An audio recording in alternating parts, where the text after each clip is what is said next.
outside, watch your hands on your legs, those doors are going to be sliding closed. Bienvenidos a Kilimanjaro Safaris. We also like to say here in Harambe is toilet, which means let's go.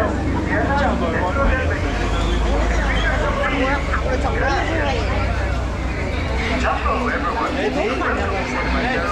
On the end of the basket.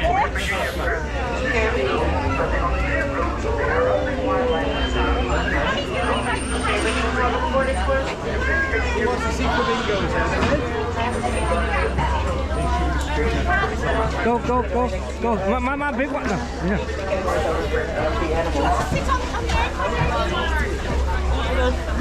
It's not wet, Angie. It's not wet. All right, my friends on the right, please watch your hands, hands, finger, legs, and the doors are closed and shut.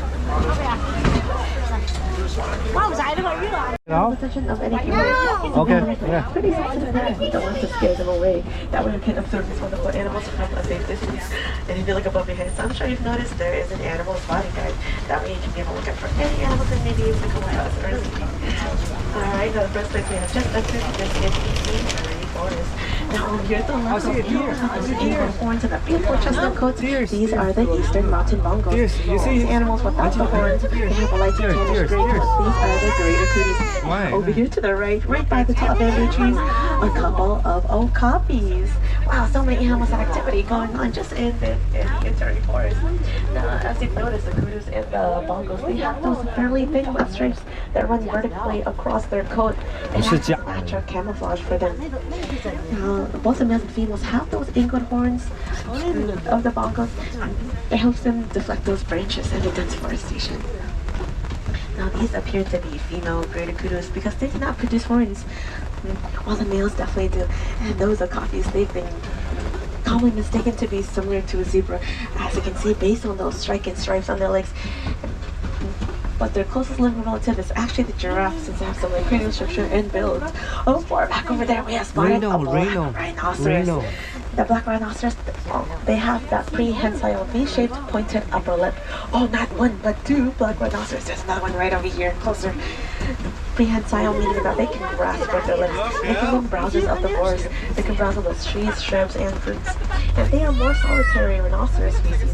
And unfortunately, they've been hit pretty hard with only less than 6,000 left in the wild. Since the early 1800s, people thought their horns served medicinal purposes, but that is actually false. Their horns are made of a protein called keratin, just like our hair and fingernails.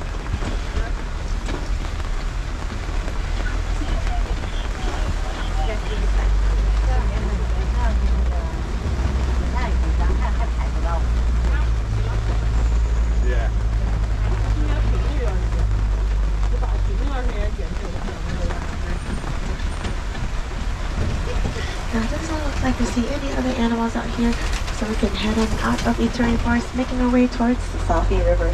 And again, to look out for any large looking barrel of animals, because sometimes they like to go in for a dip to swim.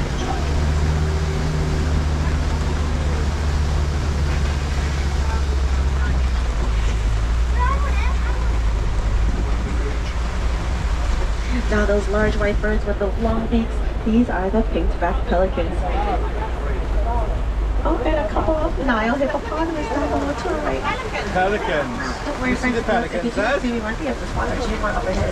Now those pink-backed pelicans, they get their name because they move closely. On their backs and under their feather wings appear a pink coloring. It turns brighter pink, especially during mating season. Males and females take turns nesting, and that's the same flock of about 25 up to 200. Oh wow, check out this below over here to the left of below to these are the Nile hippopotamus. Wow, look at them all bunched up around together. They like to have their ears, eyes, and snouts peeking above the surface of the water. That way they can still be aware of their surroundings while they are submerged. And they are semi-aquatic. They love to spend a lot of time in the water. It helps to keep them cool during those hot days. Now, they're not the best swimmers, but they do kick off between the rocks and the surface below to maneuver in the water. And their bodies are pretty buoyant, meaning that they can pretty much float in these large bodies of water. They can hold their breath underwater up to 8 minutes at a time.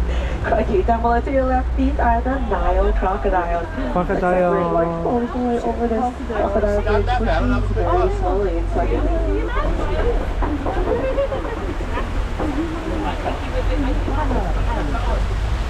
Now, these Nile crocodiles, they are the largest longest crocodilian species out there in Africa.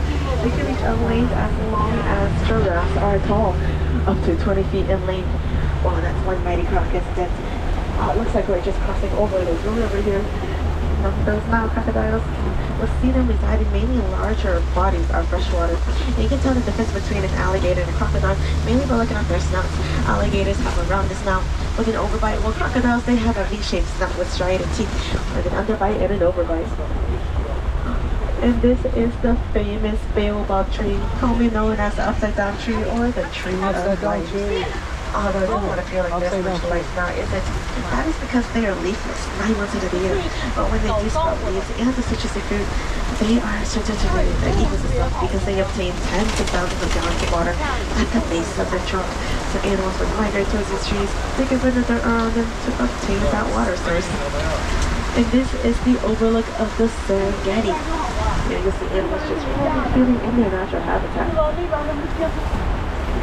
With this rainy weather, some animals actually do enjoy this kind of rainy weather here in the Serengeti.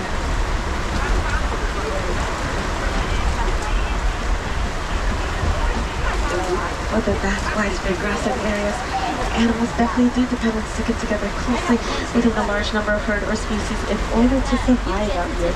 Because if they're seen off on their own, it makes them a potential risk of any harm or any danger, like any predators to take one out of the herd.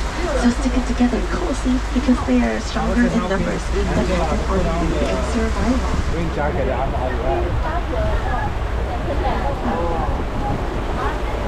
Oh, just right over there, resting in the den.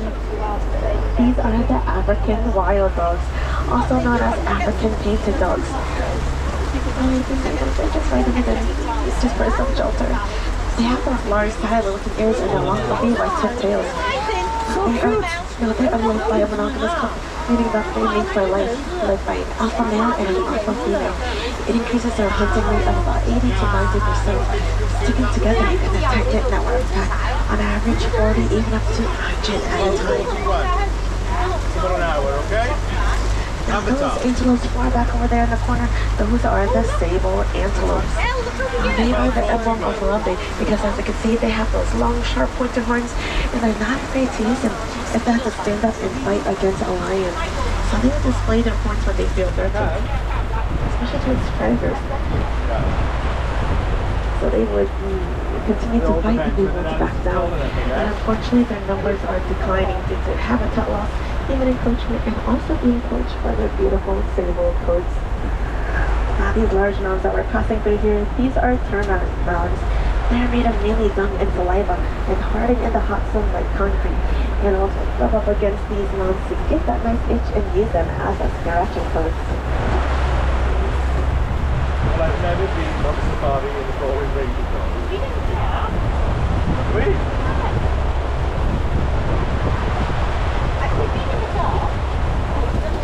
Now those animals all gathered around together, they have those dark gray coats with those black ones curved inwards. Those are the wildebeest. Now the wildebeest are the largest land animal migrators. They can migrate about 1 million to 1.5 million at a time. And one leads, the rest would follow, creating a whole stampede. And whether that stampede of theirs, they can get up so much dirt, it can be You got into the tree houses, Scab. They're usually seasonal migrators, migrating towards areas where there's greener vegetation and larger bodies of water, although they can survive not drinking water up to 5 days. Oh no. Now these smaller animals you can see here, these are the springboks. They get the name because they are definitely good for indoors, although they are pretty swift to themselves. They can grow at a speed of around 50 to 55 miles per hour, jump up to 6 feet and leap up to 13 feet. That way can help them flee in and throw away from potential predators. And it looks like they're springing up in the air doing so, going such a great strides, legs, and distances. Over here, these are the Maasai giraffes. They are spectacular and tall. Because of the tallest animals walking on the earth, they can stand at a great height of about 18 to 20 feet tall as an adult. And once born as a young giraffe, they can stand up to 6 feet tall. And then a group of the Maasai giraffes is called a tower. See how tall they are? They're ones as tall as these palm trees out here. Now it looks like we're already halfway across our journey. It's already been about a week, friends. Oh, and up ahead, that is the oh so wonderful African savanna elephant, also known as African bush elephant. Oh, there's one just taking a nice bath in the watering hole. As you can see, the animals actually do enjoy this rainy weather. Ah, look at that. Wow, that looks so refreshing, doesn't it? Oh my goodness, what a wonderful sight to see the elephant taking a bath. Look! One's having a bath, look. These are the also wonderful African savanna elephants, also known as African bush elephants. Look, you may notice them with their large ears, curved tusks, and their long prehensile trunks. What a wonderful sight to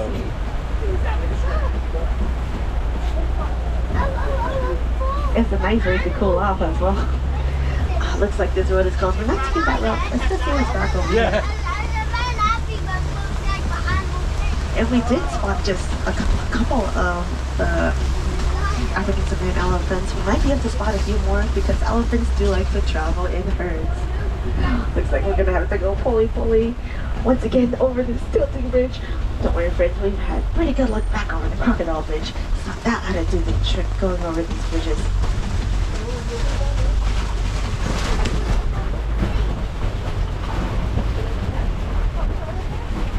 Elephants are led by a highly respected matriarchal, meaning that they are led by the largest and oldest females of the herd. After the males spread their offspring, they'll separate from the herd. They continue off in their own journey to do so. Looks like we can track the elephants. They've been around here. These are the red clay pits, as you can see due to those tusk marks. Yes, they would eat the red clay because they are essential minerals and vitamins. Oh, there's some more elephants. Oh, and there's more right over there to our left, far off in the distance. Wow, now just looking at them, they are definitely the largest and heaviest land mammals walking on this earth. They can weigh around 10,000 to 13,000 pounds on average as an adult and can stand at a height up to 15 feet tall. Definitely making them a keystone species, meaning that they benefit the ecosystem and the animals in their surrounding area. They would walk over those taller grassy areas, making a pathway for other forms of life to be able to walk on. Disperse seeds when they're done, and they would change the landscape of the area. Using their tusks to dig in under the baobab trees, creating water holes like we see back there. Oh, and up ahead. That way other animals are able to drink water out of. And they've been given the nickname as ecosystem engineers.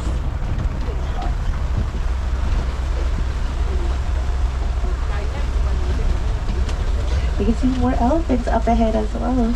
And elephants are truly incredible. They can live up to about 70 years old, almost as old as humans. You can see one right over there. Oh, and I'm sure you know what these animals are down below here on this island. Yes, these are the greater flamingos. Greater not by numbers, but by locations on where they habitate, which is in Africa, Southern Europe, and Asia. Now, the part where they stand and bend their leg, it is not their knee, it is actually their ankle. Their knee is actually higher above, right below their feathers.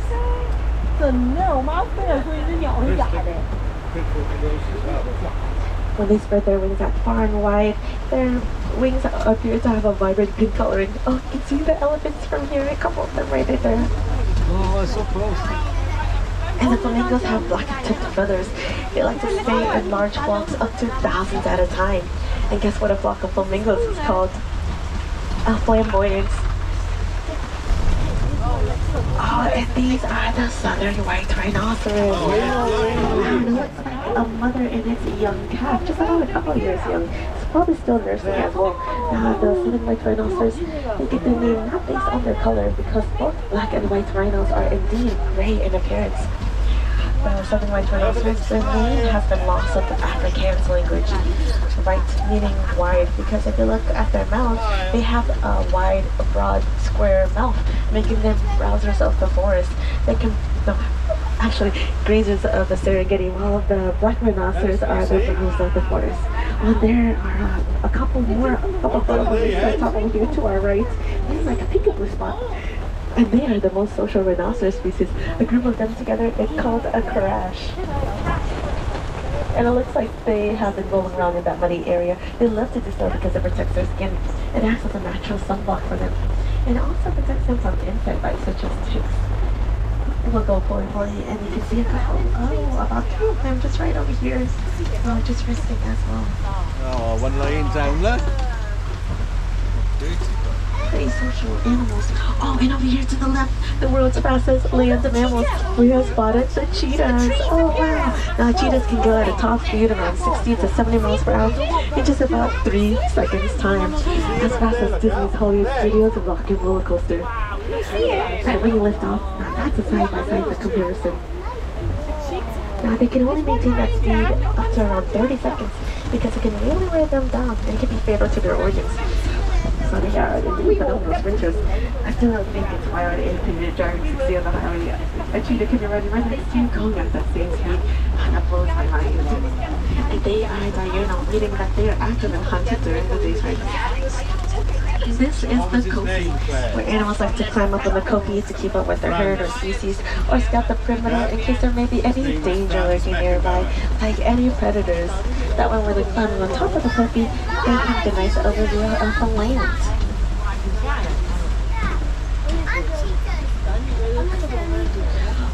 Oh, and we have spotted our flightless feathered friends up ahead, the ostriches. About a couple of them right over there, just lying down. Ostriches are the world's fastest bipedal animals. Bipedal meaning that they walk on those 2 legs of theirs, just like us. But those legs are pretty strong and sturdy. They can go at a speed around 40 to 45 miles per hour, just those 2 legs. And I can tell they are indeed female ostriches because they have a plumage of dark gray feathers, while males have black feathers with white underneath.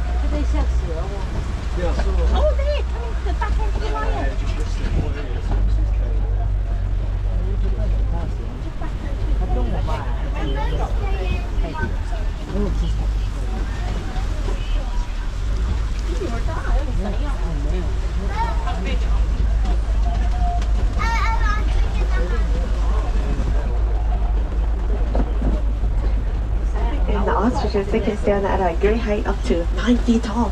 Whereas you can see, their height consists of mainly their long legs and their long necks. Oh wow, just 3 of those females right next to each other. Now it doesn't look like we see any other animals out here, so we can continue on our journey.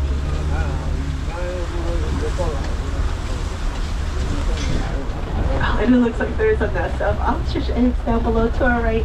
Oh, perhaps those lady ostriches may have laid them around recently. Wow, those eggs are so nuts. It'll take about 2 to 3 dozen chicken eggs as one. An egg by itself can weigh around 3 pounds. A man can also stand on the egg and it will not break. Now that's what they call a sturdy egg. And here we've just entered the Magadi Glen. Perhaps some animals like to come here to relax and unwind, to enjoy the vast areas of shade, to graze on this lush green vegetation, and to take a sip of water by the refreshing waterfall.